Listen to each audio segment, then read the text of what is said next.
કૃષ્ણ એટલે 99 ગાર દીએ ત્યાં લગી સહન કરે ઈ કૃષ્ણ. કે શિશુપાલની તાકાત છે કે બીજી ગાર દઈ શકે? 99 સહન કરે ઈ કૃષ્ણ. સુદર્શન ચક્ર જેવું હથિયાર હતું છતાં કુરુક્ષેત્રના મેદાનમાં સારથી બની અને અર્જુનનો રથ હાકે ઈ કૃષ્ણ. એક વાત યાદ રાખજો સાહેબ, વાયડાઈ અને વીરતામાં ઘણો ફેર છે. વાયડાઈ અને વીરતામાં બહુ મોટો તફાવત છે. સબળ ક્ષમા, નિગર્વ ધની અને કોમલ વિદ્યાવંત, તીન ભૂષણ આ ભો ભયે બાકી ખપજત ઉપજત અનંત. એક તમે સબળ છો, તમારામાં તાકાત છે અને તમે બીજાને ક્ષમા કરો છો, માફ કરો છો, તો તમે આ ધરતીનું ઘરેણું છો.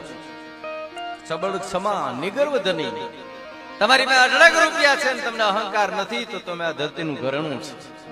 અને કોમલ વિદ્યાવંત, કવિ અને કલાકાર, એમાંય તમારી પાસે સરળતા છે, તો તમે આ ધરતીનું ઘરેણું છે. એટલે કૃષ્ણએ આપણને શીખવું છે મોટા મોટી વાત કે સામે વાળો તમને સમજી શકવો જોઈએ. કવિ કાગબાપુની એક કડી યાદ આવે છે ને, ભાઈ કૃષ્ણ કેવો રમ્યો છે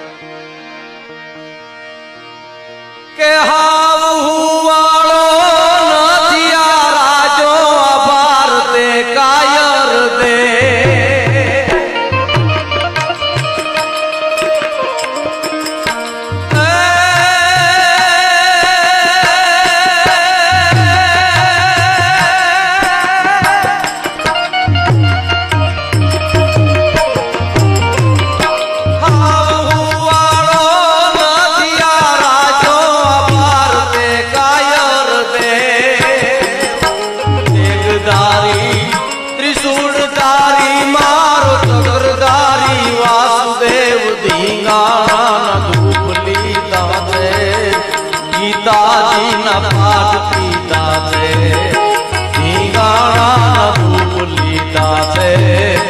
ગીતાજીના પાઠ કીધા છે.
જાણે